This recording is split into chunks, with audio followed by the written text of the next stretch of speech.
Why was Ivan so terrible? Today, the word terrible can be used to describe anything from a particularly bad meal to a natural disaster that kills millions of people.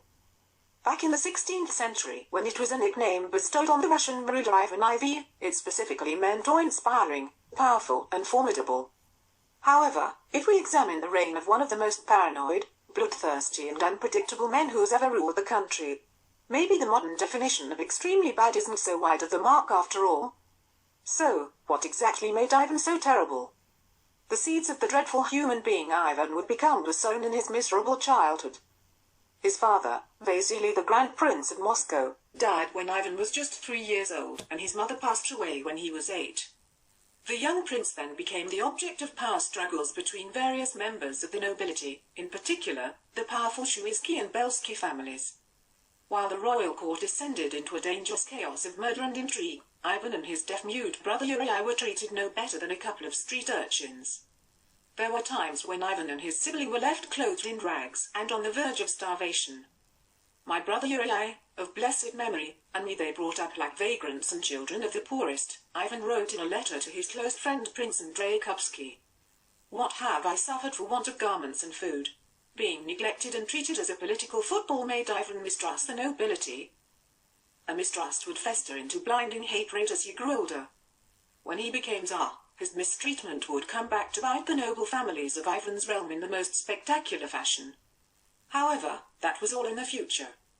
Unable to take his frustrations out on his tormentors, Ivan took his anger and resentment out on animals instead, pulling the feathers out of live birds and throwing dogs and cats out of windows. At the age of 13, Ivan finally bared his teeth. The powerful Shuisky family were by this time the de facto rulers of Russia, having emerged victorious from their power struggle with the Belskys to have control over the prince. However, they had not reckoned on the boy they had ignored and abused for so many years. At a feast held in 1453, Ivan accused the most powerful of the Shuisks, Prince Andrei, of mismanaging the country and had him arrested and put to death.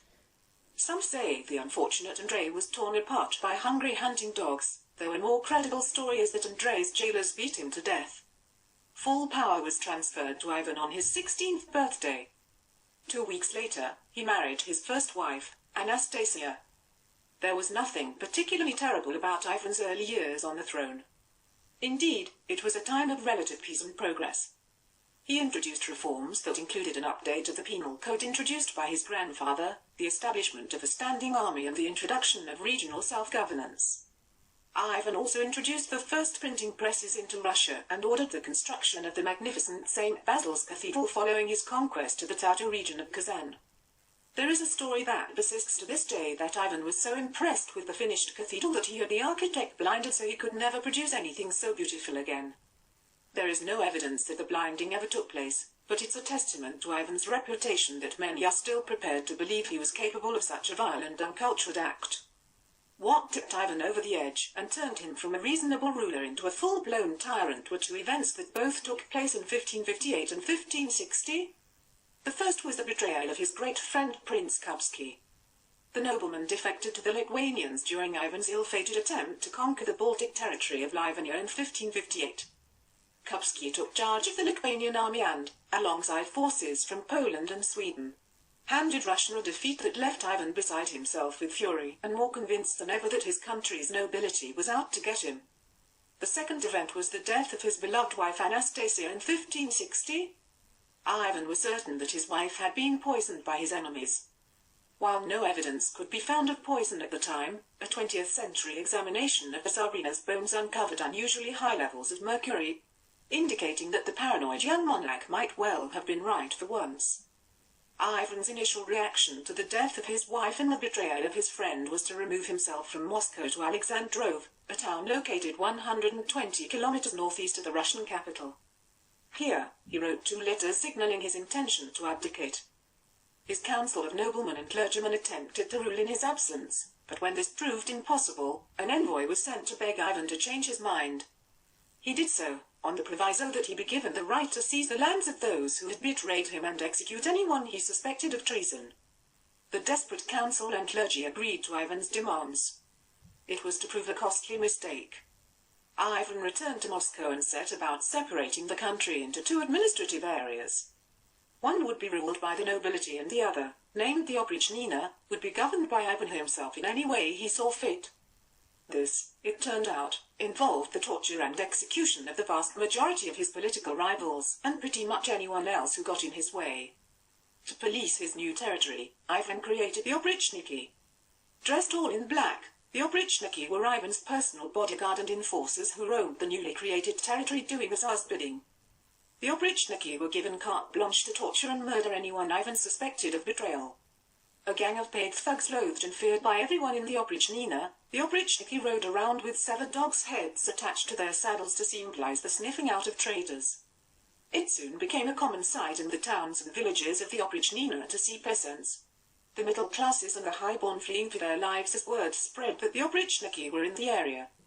The Oprichniki were utterly ruthless. Anyone Ivan suspected of disloyalty was tortured and horribly put to death. Favorite execution methods included boiling alive, impalement, being roasted over an open fire, or being torn limb from limb by horses.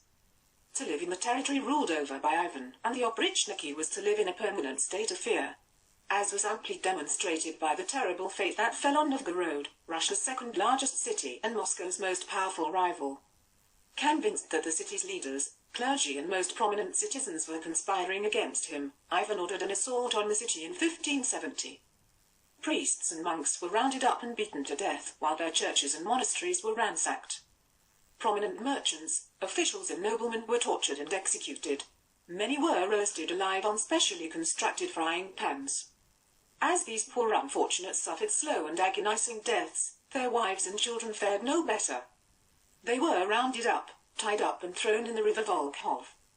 Any unfortunates who tried to escape were pushed under the icy waters and drowned by soldiers armed with boat hooks, spears and axes. Merchants lower down the social ladder were targeted by the Oprichniki, who were ordered to seize all profitable goods and destroy storehouses and shops. Anyone who attempted to resist was killed, as indeed were many who offered no resistance. The poor fared no better. The city was full of destitute peasants looking for work as a result of a series of famines that had occurred in the region over the previous few years. Along with the evicted merchants and their families, these poor souls were thrown out of the city and left to freeze and starve to death in the harsh Russian winter. All in all, the orgy of bloodshed and destruction visited on Novgorod resulted in the deaths of an estimated 12,000 of its citizens. With its administrative and religious structures destroyed, its prominent citizens executed, its commercial center a gutted shell, and most of its wealth stolen, the city was so decimated by the attack that it ceased to be Russia's second city. Most of what remained of its population fled the ruins for a better life elsewhere. It would take centuries for Novgorod to fully recover from the attack, and it would never again be a rival to Moscow. Novgorod was just one of many examples of Ivan's merciless approach to conquest. He was very much a sack the city and kill everyone in it kind of man throughout the long years of his brutal rule. The massacre of Novgorod proved to be the last moment in the sun for the hated Oprichniki. Ivan's crushing paranoia had already led him to begin to suspect its leaders of conspiring against him before the sacking of the city, and an attack on Moscow by the Tartars that the Oprichniki failed to repel convinced Ivan that they were not as loyal as they professed to be. The organization was disbanded and many of its leaders were executed in 1571. The Oprichnina region itself was abolished in 1572, after which it became an offense punishable by death even to mention the word.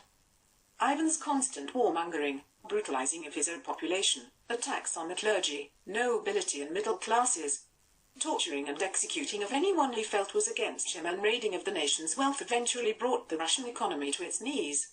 And things did not improve as Ivan aged and his mental health deteriorated even further. One of the last brutal acts of his reign occurred in 1581 when, upon encountering his heavily pregnant daughter-in-law in a state of undress, he beat her so severely that she miscarried. On hearing the news of the loss of his unborn child, Ivan's second son confronted his father. Ivan, who always carried a sharpened baton around which he used to beat anyone who displeased him, hit his son over the head so hard that he collapsed and died several days later. Nobody, not even his own family, was safe from Ivan the Terrible. Ivan died from a stroke while playing chess with a close friend in 1584 at the age of 53. His kingdom passed to his middle son, a feeble-minded fool called Fyodor, who died childless in 1598, plunging Russia into a period of lawlessness and anarchy that came to be known as the Time of Troubles.